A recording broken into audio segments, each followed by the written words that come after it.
Hello and welcome back to Vinyl Friday, where I go through my records and talk about why I love them. Today is the final episode of Vinyl Friday, the Revolver Odyssey.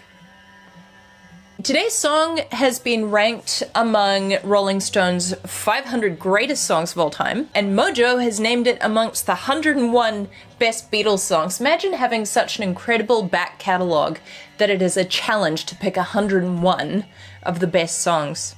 More on that at the end of the episode. The song is Rain. It is the B-side to Paperback Writer, and it sounds like this.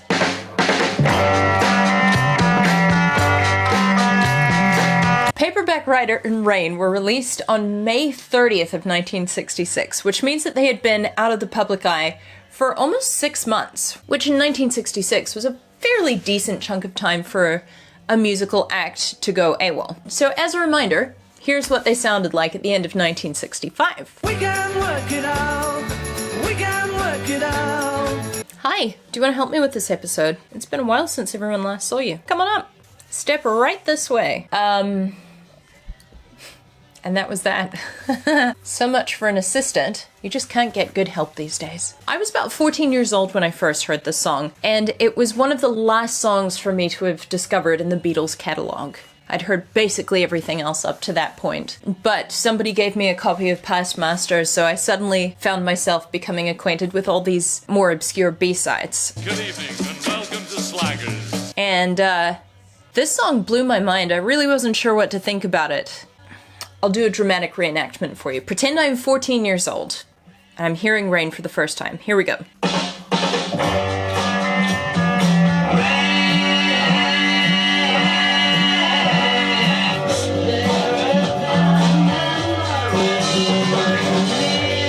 I hadn't really heard anything like this before in the rest of the Beatles catalog. It was fairly startling, highly unusual. There was something about the sound of it that was a bit, you know, uncanny valley, a little bit off-putting and unsettling, but not in an unpleasant way. And I would like to imagine that that was also the reaction of contemporary audiences hearing this for the first time. And I'm fairly confident that there are certain elements of the song that they wouldn't have been able to identify at all. In short, I think they'd have found the song quite weird.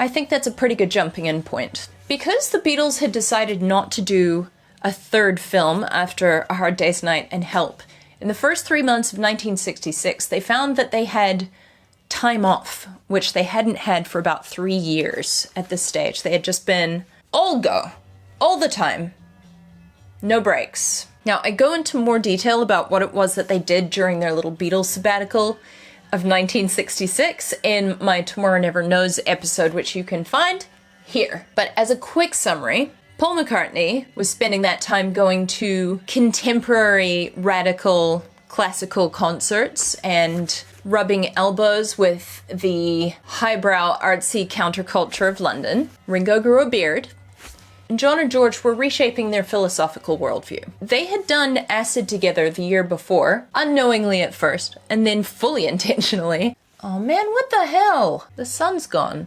I could probably stand to learn something from this song. It'll be back, I'm confident. And these dalliances with psychedelics that John and George shared had the effect of opening them up to novel concepts and philosophies, changing their outlook in a fairly dramatic way. In George's case, that led him down a rabbit hole of Indian music, Indian culture, philosophical practices, history, you name it, and he learned about different ways of approaching our time on this fine planet. John did a similar thing, but through different means. He was introduced by his good friend Paul McCartney to a book called The Psychedelic Experience by Timothy Leary, which was very loosely based on the Tibetan Book of the Dead. All of this to say, the Beatles re-entered the studio in April of 1966 in a very experimental state of mind.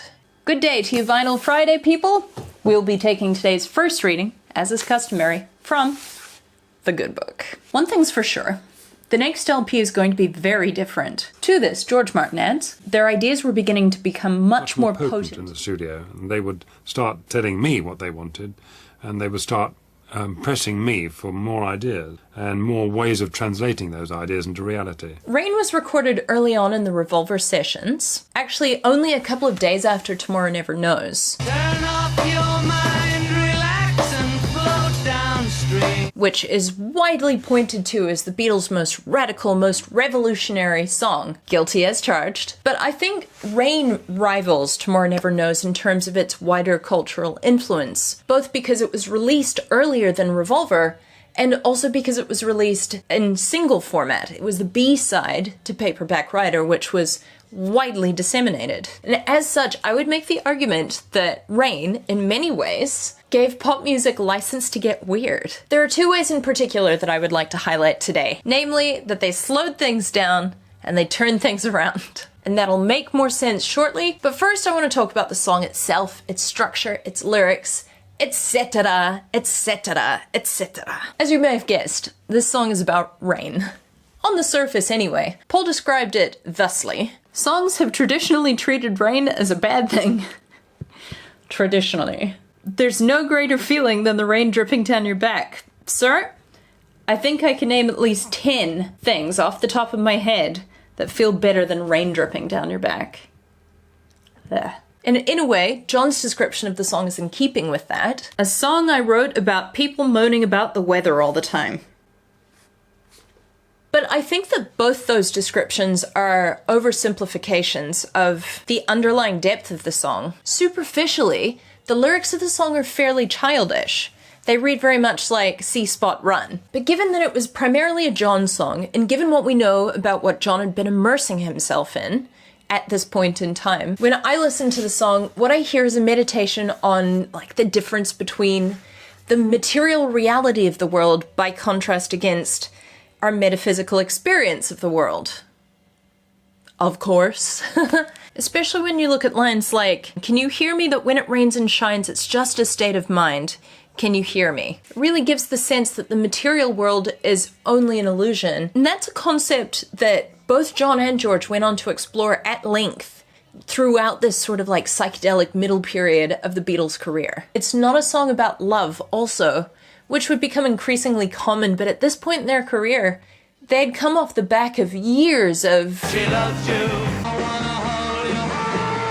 I'm in love with her and I feel fine. Even Rubber Soul songs, which were a little bit darker, like I'm looking through you and you won't see me, they're still love songs. This one, I think, is the most overtly philosophical song to date. And this openness to novelty that the Beatles are all experiencing, I think really comes through in the structure of the song. Right from the beginning of the song, John begins breaking the rules of popular music. The verses have 9 bars. Most pop songs of this kind of feel and structure operate in groups of 4 beats or 8 beats or 16 beats. You know, the so-called middle 8 is named for 8 bars of music. It feels, to our Western ears, like a complete set if you've got 8 bars in a portion of the song. This song has 9 bars in the verse, which makes it feel a little bit unusual and slightly wrong. I can show you.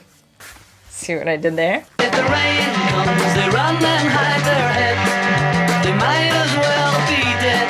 If the rain comes, if the rain comes. There's that whole extra bit that makes the verse feel like it's going on for a little bit too long, and then we jump straight back into the next one.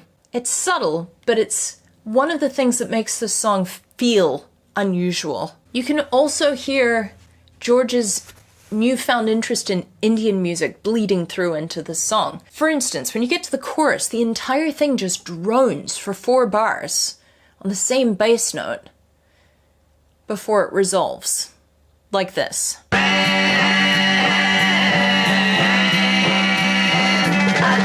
That's a long time to stay on that one chord, that one syllable of text. And that kind of drone is part of the foundation of Indian classical music. The harmony at the chorus is also kind of unusual, foreign sounding. By that I don't just mean it comes from the East, but also that it's extremely unfamiliar. It's sung in fourths. Paul is singing a fourth above John, which sounds like this.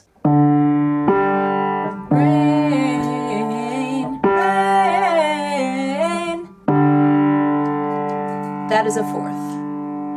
And the interval in that harmony is not one that the Beatles usually use in their harmony singing. Also, the way that John and Paul are singing that harmony feels very non-Western. It takes on elements of Hindustani classical music. like gamaka style ornamentations. A gamaka is basically a connector between two notes. So instead of singing notes in a plain manner, like sa ma ga ma ni da ni pa da ni sa, we add some curves and slides and make it sound like sa ma ga ma ni da ni pa da ni sa. The voices form this sublime clash. It creates a very interesting chord that sounds like this. Piano correspondent? Hello, Beatlemaniacs of the internet! So this song is approximately in G. The bass sounds like this, and it doesn't move throughout the chorus.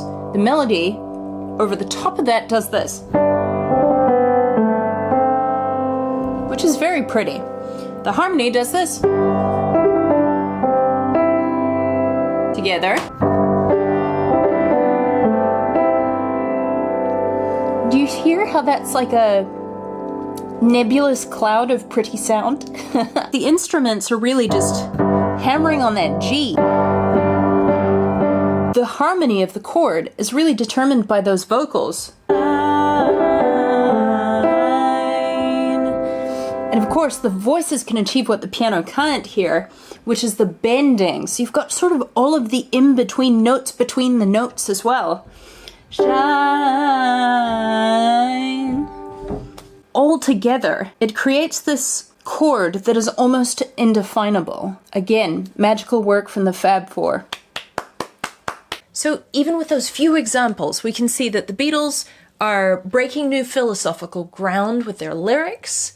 They are breaking the rules of popular music with the structure of the song. They are trying out new cultural modalities in their composition style. And then there's the production, which at this point in time is right up Paul McCartney's alley. So this is where we get to the bit where the Beatles slow things down. A few days earlier, when the Beatles started recording Tomorrow Never Knows, they also began experimenting with changing the speed of their recording, which they found gave the instruments an entirely different texture to what they were accustomed to. And they thought it would be a really good idea to apply that technique to Rain. In order to achieve this, they recorded a rhythm track that was extremely fast, and then they slowed it down. Doing this gave the rhythm track a kind of thunderous, dreamy sluggishness. There is some disagreement, some contention, some controversy within the especially nerdy Beatles community online, because there was a version that was released on the 2022 Revolver Super Deluxe that is supposedly that full-speed version. Many argue that it's too fast, but it's what we've got, so we're gonna work with it. This is what that sounds like.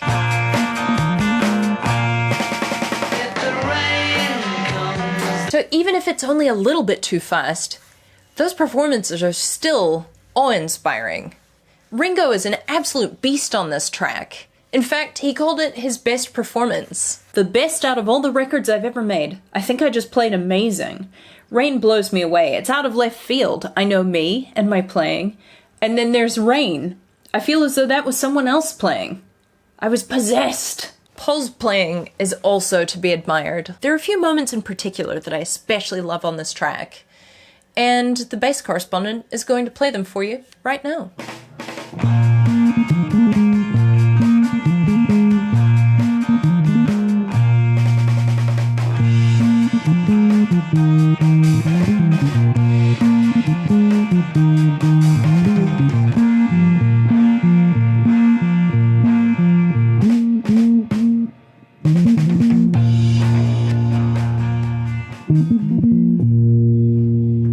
A lot of those bass parts are played quite high up the neck on the lower strings.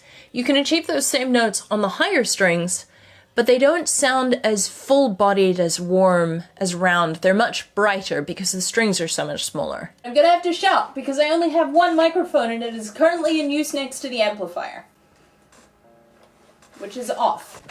That's better. I'm gonna play something on the high strings, and then I'm going to play the same thing but on the lower strings and higher up the neck. So these are on the high strings. Here's what it sounds like higher up the neck, but on the lower strings.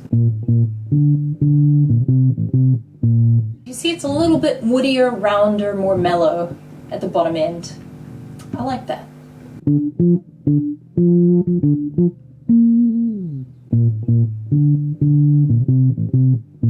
Geoff Emerick used a very specific technique to record the bass on this track. He only used it for Paperback Writer and Rain, and then basically abandoned the technique and didn't come back to it. He took one bass speaker, reverse wired it so that it became a microphone, and placed it up against the second bass speaker. And that's how that bass sound is so huge. So when you take this very fast track and you speed it right down, it becomes lethargic yet sublime. And that is the sound and the feeling that I wasn't able to put to words when I was a 14-year-old listening to this for the first time. It's a sound that I believe captures the feeling of the psychedelic experience. It really embodies the lyrics of this track because it transports the listener to this very otherworldly place, and in doing so removes them from their material experience. Does that make sense? And then there's the turning things around. There's a section of the song that is played in reverse. That's the first record with backwards music on it. Share this now, if it's nearer, nearer.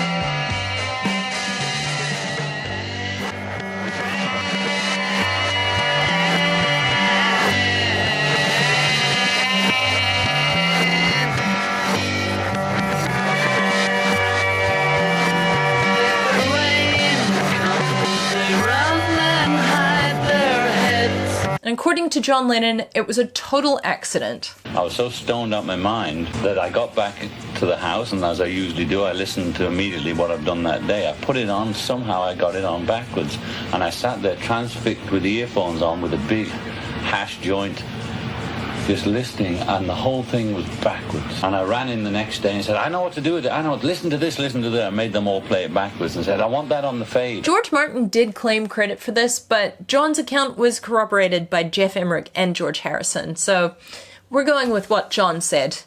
That's the official word from the Vinyl Friday channel, sanctioned by Fathom. So he gets really high, accidentally threads the tape backwards through his tape machine, and in a small way changes the course of popular music. Of course, it's the Beatle way. And I imagine Paul would have been right into this because a lot of the music that he was exploring with his new artsy London friends was sound that was being electronically manipulated. Naturally, they were excited to include this new discovery on the recording for Rain. And what resulted was one of the first instances of a reverse tape being used deliberately in popular music. I say one of the first because there was actually a track that was released by an Australian garage band about 7 months earlier that sounds like this. But I think we can all agree that that's not a song that went on to be widely recognized and revered and voted by Rolling Stone's listeners to be one of the greatest 500 songs of all time.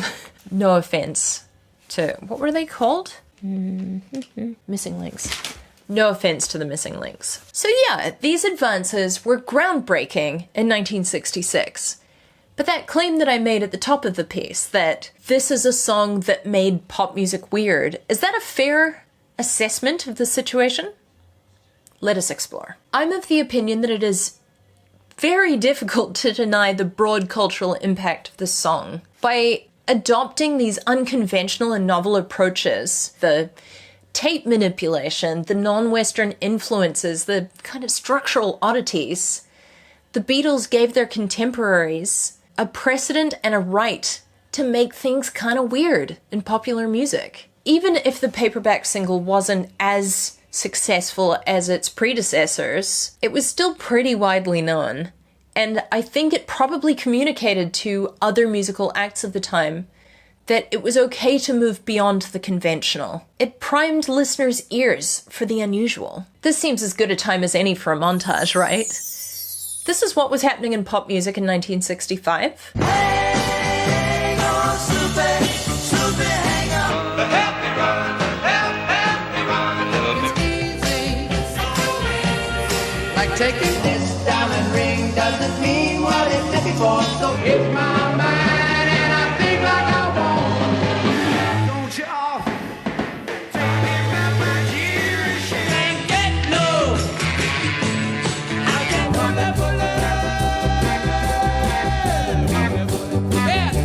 And this is what was happening in pop music in 1967.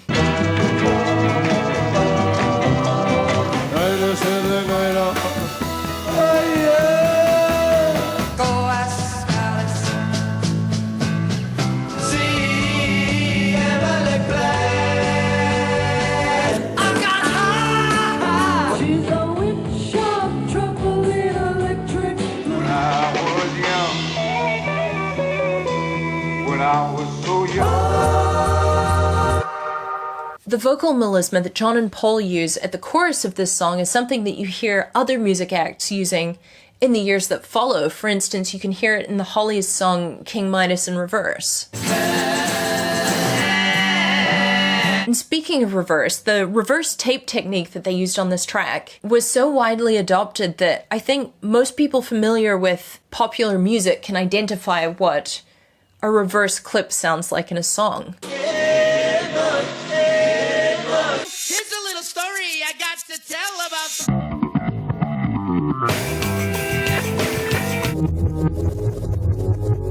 Another way that the single broke from convention and had a massive cultural impact is that there were a series of promotional films that were produced to accompany the single.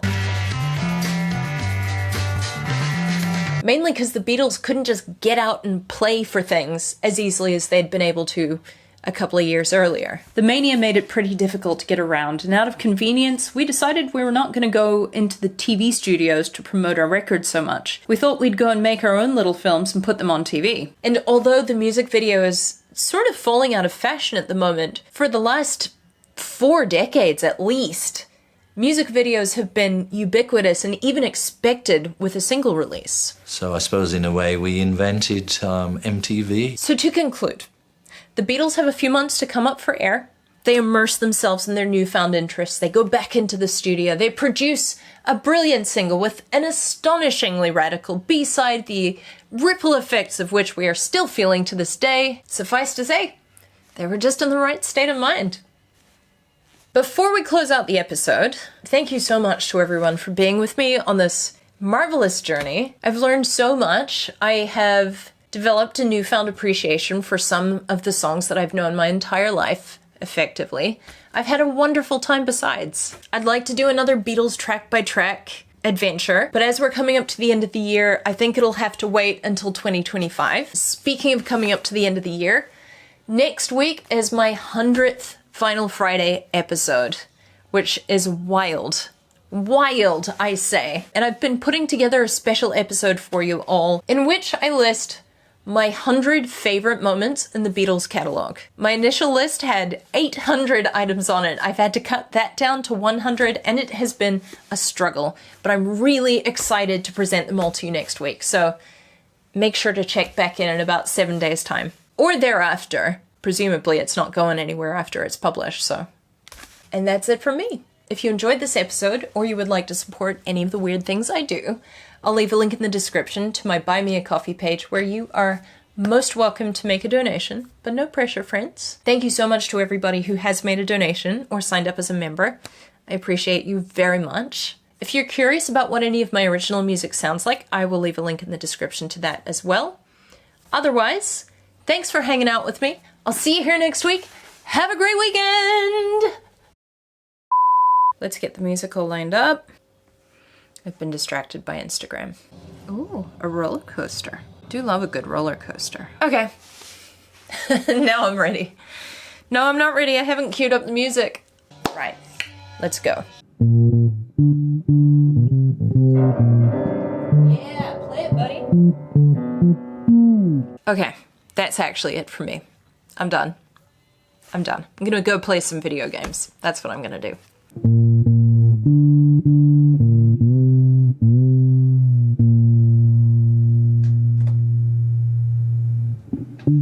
That's the song the episode was about, right?